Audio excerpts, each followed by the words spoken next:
Et puis rendons-nous aux États-Unis où certains animaux sauvages font des incursions dans les zones urbaines. Et voilà que les espèces autrefois protégées, comme les cerfs ou les renards, on en a vu un d'ailleurs récemment sur les pelouses de la Maison-Blanche, deviennent indésirables et causent d'accidents et de gros dégâts.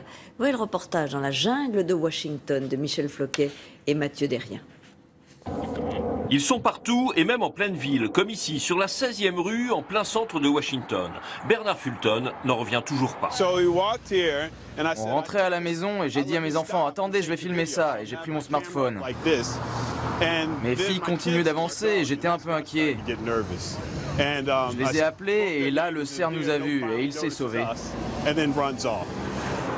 La population de cerfs a explosé aux États-Unis. Ils sont aujourd'hui 32 millions, probablement plus qu'au moment de la conquête. Leur paradis, ce sont ces banlieues résidentielles qui, depuis 20 ou 30 ans, poussent au milieu des bois.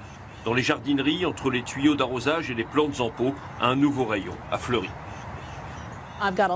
J'ai beaucoup de répulsifs pour cerfs. On a la formule en bidon, on a les granulés, on a aussi des vraies barrières, des filets.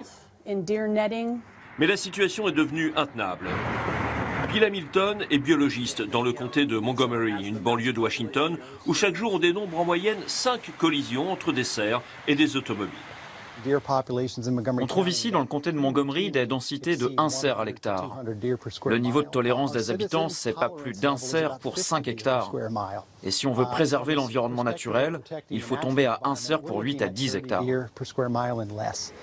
Après s'y être refusé pendant des années, les autorités vont donc organiser des prélèvements dans les parcs. Le plan de bataille est arrêté. Nos officiers de la police des parcs vont prendre position la nuit, quand les parcs sont fermés au public, et procéder à des tirs de sélection. En attendant, les propriétaires ont de plus en plus recours aux chasseurs privés, comme Eric Huppert. Typiquement, les gens nous appellent quand ils voient qu'il y a de plus en plus de cerfs dans leur jardin.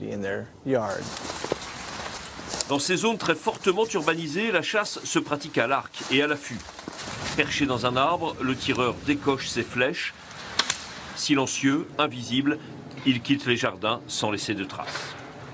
Ce cerf, je l'ai abattu ici, sur cette position. C'était à 7 h du matin, il y a 3 semaines. Il n'y a pas que les cerfs qui prolifèrent, les ours aussi. L'été dernier, la police de Washington en a capturé 2 dans un des quartiers les plus résidentiels de la capitale. L'urbanisation galopante dévore les espaces naturels et contraint les Américains à une cohabitation imprévue.